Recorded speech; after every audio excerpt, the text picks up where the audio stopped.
The night was quiet. Only the sound of wind moving through the trees could be heard. Jake sat on his wooden porch, drinking coffee, watching the stars. He liked peace. After years in the military, this forest was his escape, but tonight was not. Normal. A strange sound filled the air like a whistle from the sky. Jake looked up. A bright light was falling fast like a shooting star, but bigger. It was heading straight toward the forest behind his cabin. Boom. The ground shook. Birds flew from the trees. A shockwave hit Jake's cabin, knocking over his coffee. Jake grabbed his flashlight and gunned. He didn't know what just crashed, but it wasn't normal. He ran into the dark forest, branches scratching his arms, leaves crunching under his boots. After 10 minutes of running, he saw it. A ship, sleek, silver, and glowing. It had strange symbols on the sides and was shaped like a smooth triangle. Steam rose from the metal as if it was still hot. Jake's eyes went wide. What the hell is this? Carefully, he stepped closer. The ship's door was open barely. Inside, it was dark. He could hear a soft sound, like breathing. He stepped in. 2 figures were lying on the floor, not robots, not soldiers, not monsters. Girls. Alien girls. They were beautiful shining skin, glowing blue eyes, and long white hair. Their suits looked like armor, tight and futuristic. One had soft pink lights on her body, the other had strong red marks. They were hurt. One of them had a cut on her arm, the other was unconscious. Jake didn't know what to do. Are you human? No answer. But the one with red lights opened her eyes and looked at him. She said something in a strange language, soft and fast. Jake didn't understand. Hey, I'm not gonna hurt you, he said. She stared at him, then passed out again. Jake couldn't. Leave them here. Whatever crashed them might still be out there. Carefully, he lifted one girl in his arms, then went back for the other. He carried both back to his cabin, one by one. It took time, but he managed. Inside, he laid them on his couch and covered them with blankets. He checked their wounds. Nothing serious, but they needed rest. As the night passed, Jake watched over them. He had so many questions. Where did they come from? Why were they here? And most importantly, were they dangerous? Around 3 a.m., one of the girls opened her eyes again, the one with the pink lights. She sat up fast, breathing hard, like she was ready to fight. Whoa, easy, Jake said, raising his hands. You're safe. She looked around, confused. Her eyes locked on Jake. Then she touched a small device on her ear. It blinked. Language. Adjusting, she said in broken English. Jake leaned forward. Can you understand me? She nodded slowly. You... help us. Yes, I found your ship. It crashed. I brought you here. She looked down, then whispered, thank you. The other girl woke up too. She also activated her translator. Jake asked, what are your names? The girl with pink lights replied, Luma. The one with red marks spoke sharply, Zyra. Luma looked at Zyra with worry. We're not supposed to crash. The artifact, it was too strong, Zyra growled. Because you tried to take it alone. Jake blinked. Wait, what artifact? They both turned to him. Silence. Then Luma pointed to a small glowing object hanging around her neck. This, she said, it led us here. To you? Jake was confused.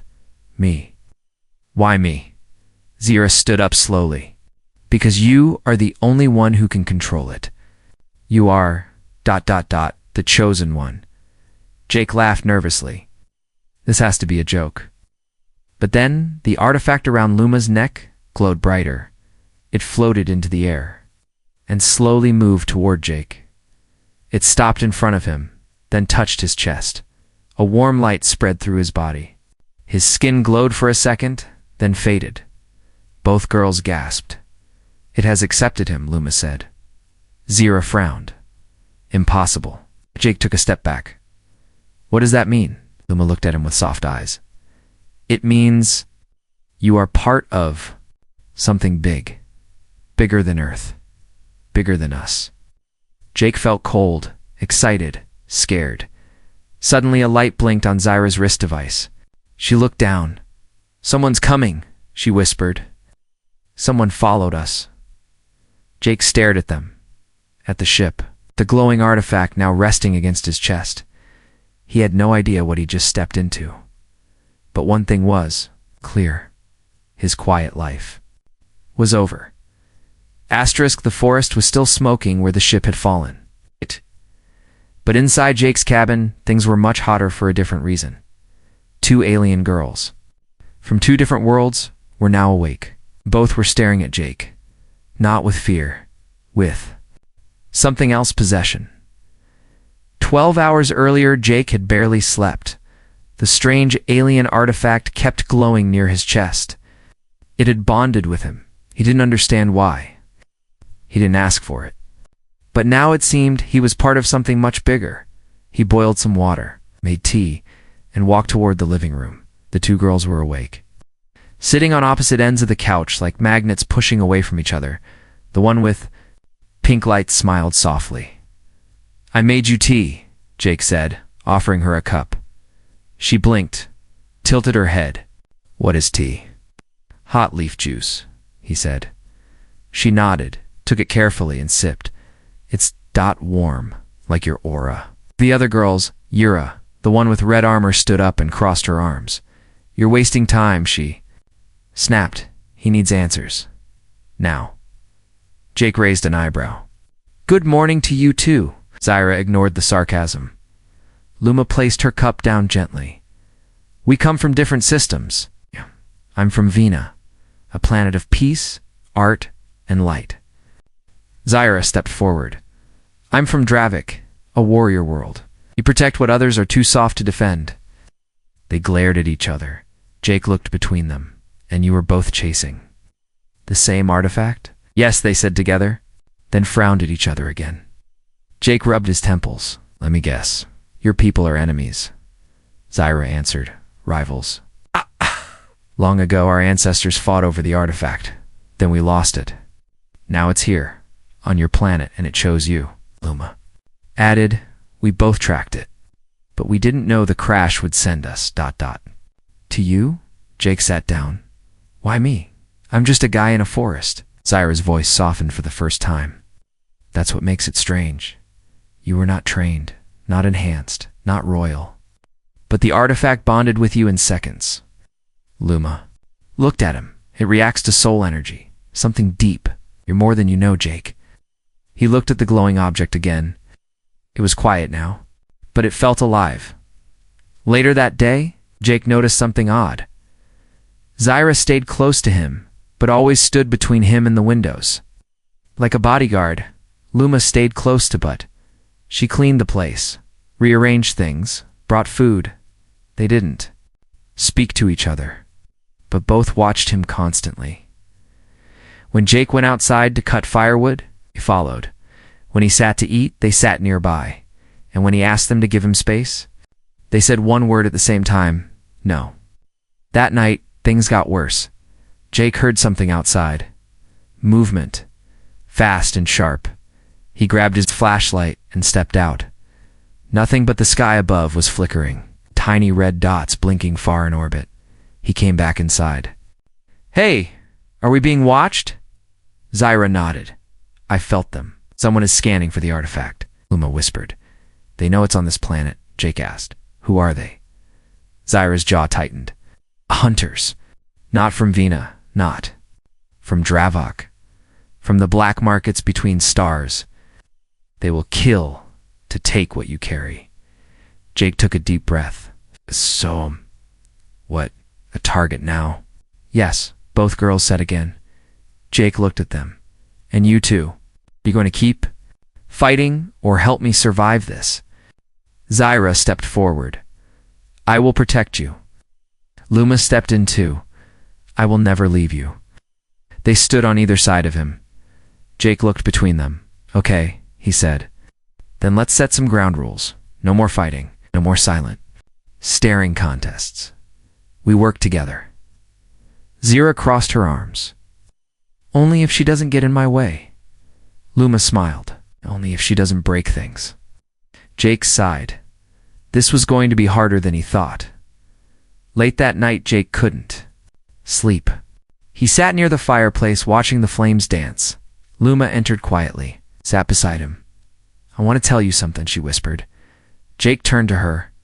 In my culture, she said, when an artifact chooses someone, it means their soul is powerful, kind, full of light. That is why I feel safe with you. She gently placed a hand on his arm. Just then, Zyra stepped in. She saw the touch. Her eyes narrowed. Am I interrupting?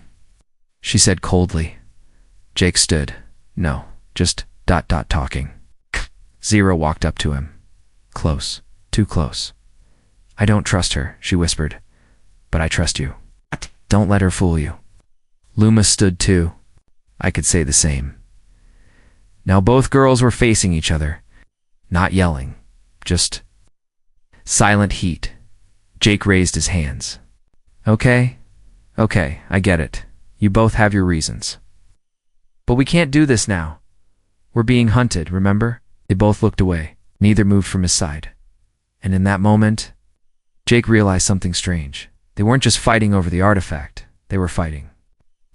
The fire crackled. The air inside the cabin was warm, but Jake felt cold.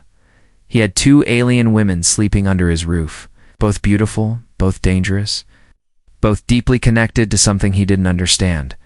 But what scared him more was how fast they were becoming part of his life. Morning came, but peace did.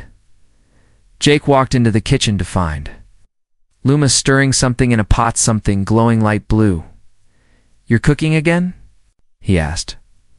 Luma smiled softly. Yes, food brings peace. And peace brings clarity. Okay? Jake said. As long as it doesn't explode? She giggled. Behind them, the cabin door burst open.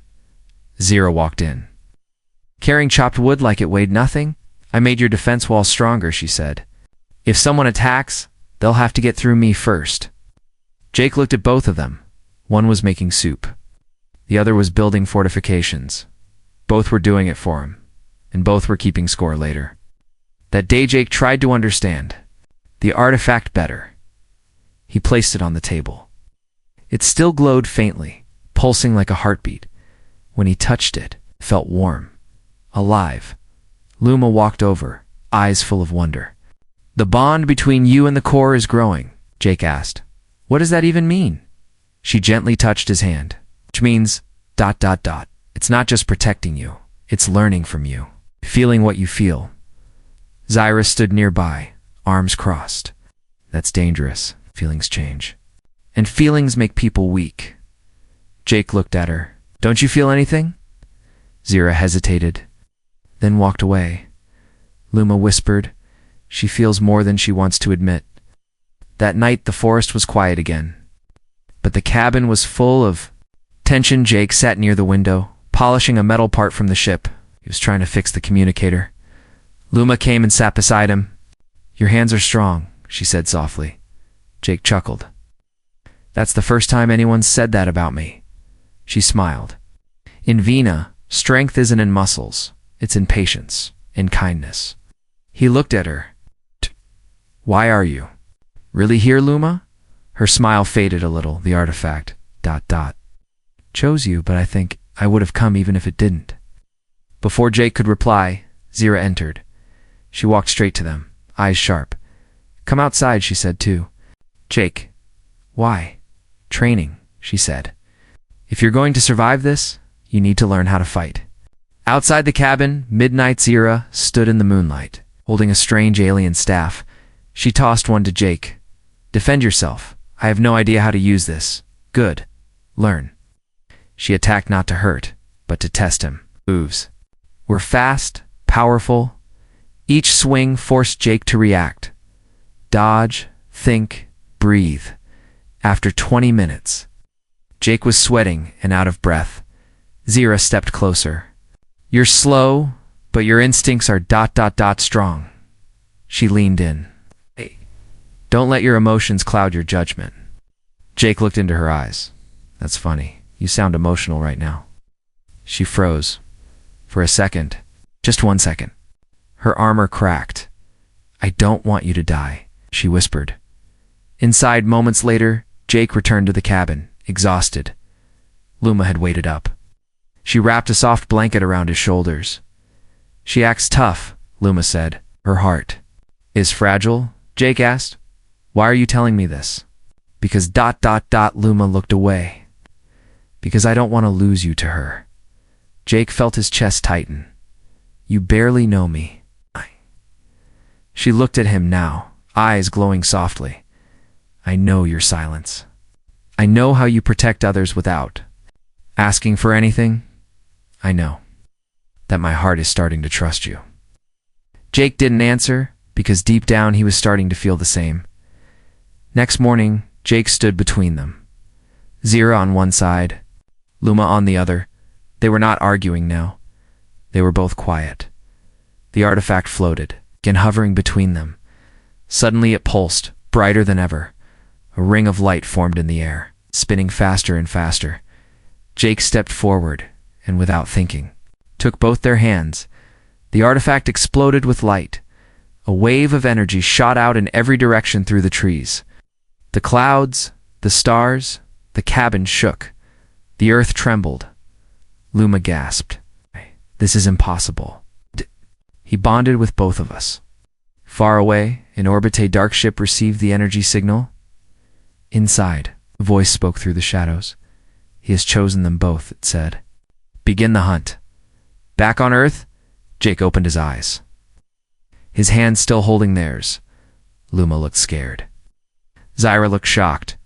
The artifact floated down slowly. It was no longer glowing faintly. It was alive now, and Jake knew whatever had started in that forest crash was only the beginning. It started with a whisper, not a sound, a feeling, something far, far away. Watching something dark. Jake woke up gasping, sweat on his face, heart racing. It was still dark outside, but something felt wrong. He walked to the window. The sky looked normal, but Jake could feel it in his bones. Something was coming. Inside the cabin, minutes later, Ira was already awake, standing by the door, holding a plasma blade. "I feel it." "Too," she said without turning. Jake stared. "You mean that nightmare wasn't just mine?" Luma stepped into the room, hugging herself. "It wasn't a nightmare," she whispered. "It was a signal." Jake frowned. "A signal," Luma nodded. "The artifact bonded with us. It lit a beacon across galaxies." Zyra's eyes narrowed. "And now, ... they've found us. ... Eye above Earth, in orbit. Massive black. Ship floated silently, invisible to Earth satellites. Inside, a dark figure walked across a metal bridge. His face hidden by armor, eyes glowing red. He spoke to a group of machines. Target locked. The human has activated the core. "Send the collector, dead or alive."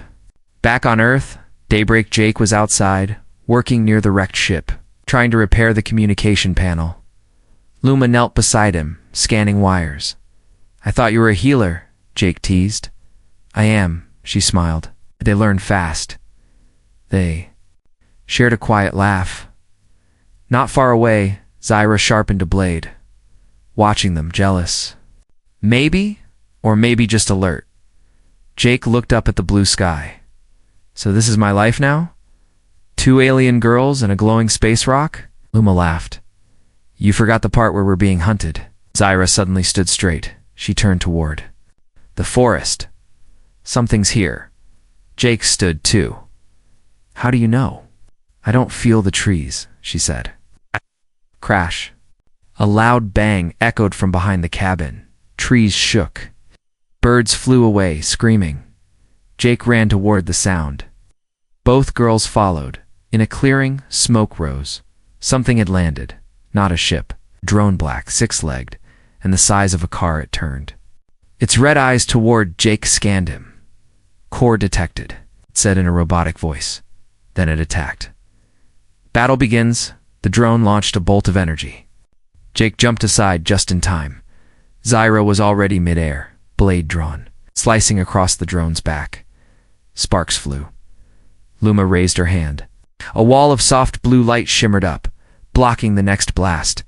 Jake grabbed a broken pipe and swung it. The drone's leg, it did nothing. Figures, he muttered. Zira yelled, "Stay back. We can handle it." Jake didn't listen. He saw the artifact in his hand start to glow again, on instinct. He raised it. Boom! A burst of white light shot out, slamming into the drone. The machine froze, fried, then exploded. Pieces rained. Down all around them, aftermath smoke filled the air. Jake stood frozen. The artifact still glowing in his palm, Zira approached him slowly. You used it." Jake looked at her. "I didn't mean to." Luma smiled gently. "It means your connection is getting stronger." Jake dropped to a knee, exhausted. "Just wanted a quiet life," he muttered. Zira knelt beside him. "The life is over." That night, inside the cabin, the fire was back on. The girls had patched up the damage. Jake sat, staring into the flames. "Who sent that drone?" he asked. Luma's voice was soft. "Collectors. They sell rare power sources to the highest bidder." "Oh, they don't care who dies," Zira added. "They only care who pays." Jake rubbed his face. "So what now?" Zira answered. "They'll send more. Bigger ones. To Bevan. Bevan ... him." Jake looked up. "Who's him?" Zira didn't answer. "Oh." Just stared into the fire. Luma whispered the Shadow King. "Ah." Jake laughed nervously. "You're joking." She didn't smile. "He collects living weapons. You are one now." Later. That night, Jake sat alone on the porch. He looked up at the stars. "They're not so pretty anymore," he said. Suddenly he felt warmth on both sides. Luma sat on one side, Zira on the other. Neither said a word. For a few quiet moments, there was no war, no danger, just a man, two alien girls, and the sound of wind through the trees. Then Zira broke the silence. "You still have to choose." Jake didn't look at her. "I already did," he said. "I chose both." Far away, deep in space inside, the Shadow King's ship, red lights blinked. He stared at a screen showing Jake's face.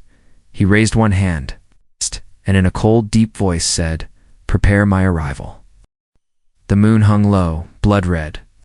The sky didn't look like Earth anymore. Not since he awakened the artifact. Not since they arrived. Jake sat on the porch, shoulders heavy. His cabin, once a quiet shelter now, felt like the center of a storm. Behind him, two alien girls paced in silence. Luma, Zira. One soft and glowing. The other sharp and blazing. Both in love. Both unwilling to share. Flashback. 1 hour earlier, a signal came through the half-repaired alien console. A hologram flickered above the ship wreckage. Two faces appeared, one from planet Vina, Luma's people, the other from Dravix, Zira's warrior race. Both spoke at the same time. "Return the artifact. Or return with blood." Luma stepped forward. "There must be peace. Let him choose freely." Zira crossed her arms. "No peace without victory." Jake stood between them. "What is this? A test?" The Vina elder said gently, "It is tradition. The one chosen by the core must bond with one mate. The other must return home alone." The Dravic general growled, "Or face the wrath of a broken alliance." And the signal ended. Silence. Back to the cabin. Jake slammed the table. "I didn't sign up for this. I didn't ask for your artifact. Or your war. Or your ... feelings." Zira turned away. "So you want us to just disappear?" Luma looked down. "If you ask ... I will." Jake looked at both. "You'd really leave?" Luma nodded. "'Cause I love you." Zira's voice cracked. "Because I can't lose you." The room fell quiet. Then Jake walked outside. Into the dark. Alone. Forest, midnight. Jake walked under the stars. He remembered when all this started. A crash, a ship, two girls. Now he was stuck in the center of something too big to understand. He sat on a fallen log. "Why me?" he whispered to the night. That's when he heard it, a soft hum. The artifact floated from his chest again, but this time, two halves. One glowed blue, the other red. Both hovered in front of him, waiting, as if asking him, choose. Back at the cabin, Zira was sharpening her blade in silence. Luma was braiding her glowing hair. Neither spoke. Then the door creaked.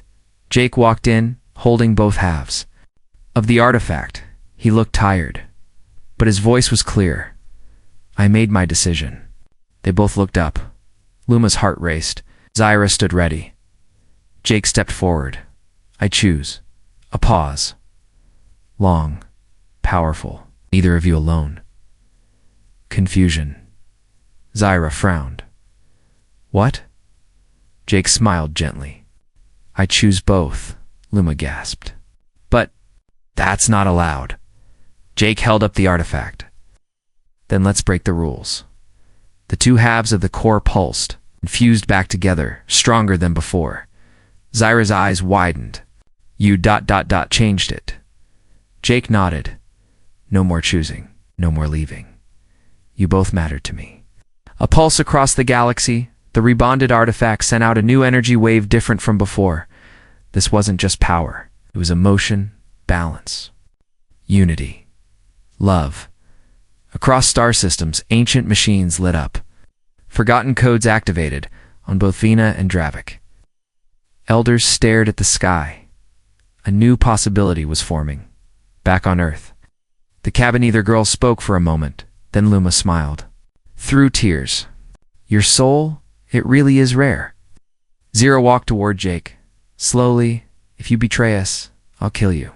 Jake grinned. That's fair. We stood together, three hearts, one impossible bond, but peace never lasts long. Suddenly, ground rumbled. Outside, the forest lit up red. A deep, machine-like voice echoed through the trees. Jacob Ryder, you are now property of the Shadow King. A ship appeared above the forest, massive, black, covered in rotating blades and blinking red lights. Zira reached for her blade. Luma held the artifact close. Jake clenched his fists. No more running. Inside the enemy ship, Orbit the Shadow King stared at the screen. Watching them from above, he whispered, Let the wedding begin. Then we strike. Back on Earth, Jake stood between his two wives to dash the fire behind them. The enemy ahead. And for the first time, he was ready. Not just to survive, but to fight for the strange, impossible love he had chosen. Asterisk, it didn't feel like Earth anymore. The trees whispered in alien tones. The stars blinked with warning. And above the clouds, death was circling. But inside the forest clearing, something beautiful was happening. A wedding. A strange, wild wedding. Earlier that day, Jake stood in front of a cracked mirror, wearing a suit pieced together from old clothes, leather straps, and alien silk. He looked like a man from nowhere, and somehow, a prince of everywhere, he breathed. Deeply, I'm marrying two alien women. On Earth, during an invasion, that's normal now, right? Outside, Luma adjusted glowing petals that floated in the air. She wore a soft gown woven from her ship's starlight fabric. Her skin shimmered with peace. Zira stood near the edge of the clearing, watching the tree line. Sure. Her armor was polished, but her head was bare. For the first time, she wasn't ready for war. She was ready for something harder, love. The ceremony, there was no priest, only the sky. The trees and the artifact floating between them. The core spun slowly, humming like a soft lullaby. Its light reflected off the three figures standing together. Jake looked at Luma. You came from a world of light, come from a world of broken things. But somehow, we fit. He turned to Zira. You were trained to fight, to win. But you gave me your heart instead. That was your greatest victory. Both girls smiled. Zira touched his hand first. Luma touched his other. The artifact pulsed once, twice, then split into three pieces. Each floated gently into their hands. Bound one man, two wives. One impossible bond. Later celebration, it wasn't much. Just a fire. Some music from a broken alien console. Food cooked from whatever was left in Jake's cabin, but it felt warm. Real. Zira laughed for the first time. Luma danced under the stars. Jake sat back and watched, heart full. For once the galaxy was quiet. For once, there was joy above them. In orbit, the Shadow King watched through a red-tinted screen. His voice cracked through the silence. Love is weak. Unity is weakness. Crush it. Wait. Behind him, dozens of black drones prepared to drop. Each armed, each programmed, but the king raised one clawed hand. Let them taste peace. Let them feel safe. And then, we strike. Midnight Forest Edgiera walked alone for a moment, scanning the trees. Jake followed her. You okay? He asked. She didn't turn. I'm not used to soft things. Smiles, dancing. Weddings. Jake smiled. You danced a little. Syra smirked. I did not.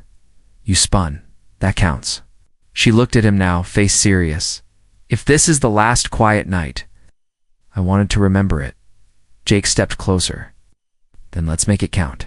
She leaned forward, resting her forehead against his. No words, just breath.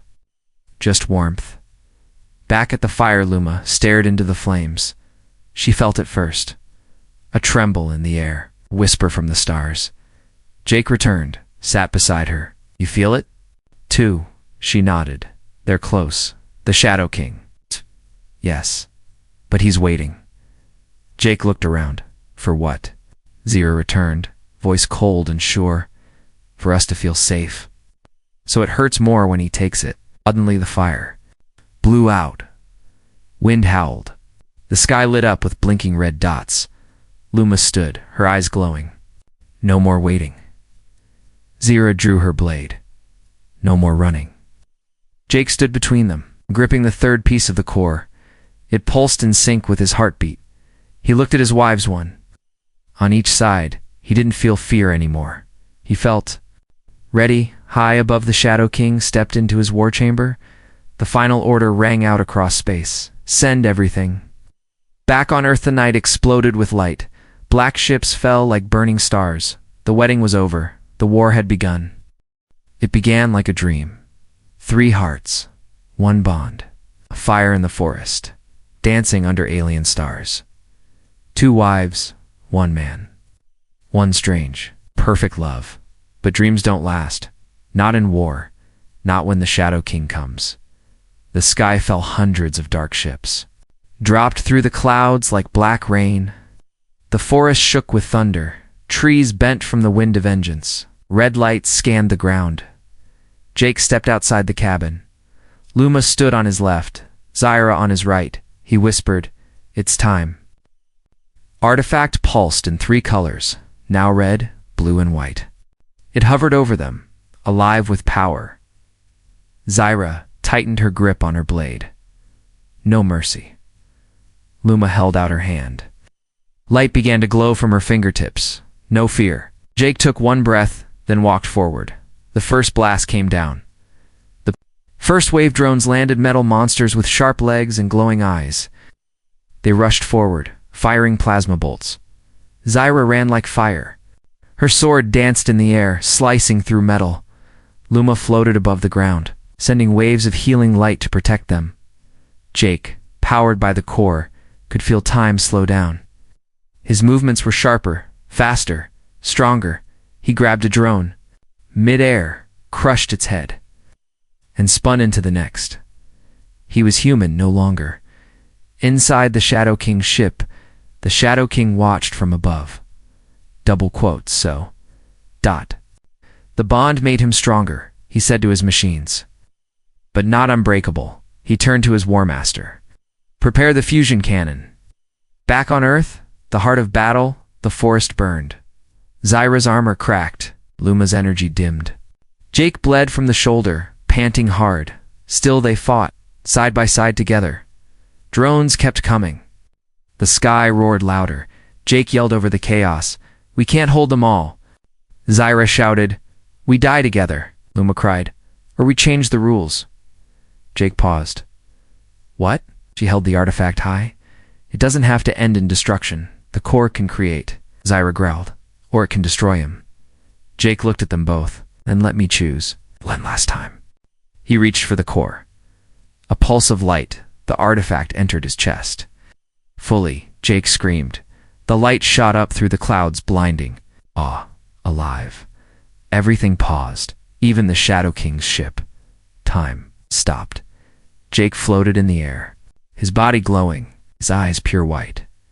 He saw memories, his life, their lives, past battles, future stars. The core spoke in his mind. "What do you wish to become?" Jake answered. "A protector of them, of Earth, of love," the core responded. "Then give everything." The sacrifice. Jake turned toward the sky. He stretched out both arms. The core exploded, not in flame, but in life. A wave of golden energy swept across the sky, melting ships, turning drones into dust. The Shadow King's weapon exploded in his own chamber. The forest was silent again. The war was over. But Jake was gone. After Luma wept, kneeling in the grass, the forest healed around her, trees regrew, flowers bloomed. Zyra stood like a statue, staring at the sky. "He's not dead," Luma whispered. Zyra didn't answer. "He became something more," Luma said. "The core became part of him. Became part of everything." Zyra finally spoke. "That idiot." 1 month later, a garden bloomed where the cabin once stood in its center. A glowing crystal grew softly, pulsing like a heartbeat. Luma came every day to speak to it. Zyra came every night to guard it, and one day, the crystal cracked. A shape grew inside. Familiar, human, alive. Epilogue. 1 year later, Jake stood once more under Earth's sky. His eyes were brighter. His body was calm. His soul changed. He lived in a small cabin built with Venus stone and Dravik steel. Luma painted stars on the walls. Zyra trained young warriors in the field. And Jake, he just watched them both, smiled and whispered to himself, "Maybe, now this is home."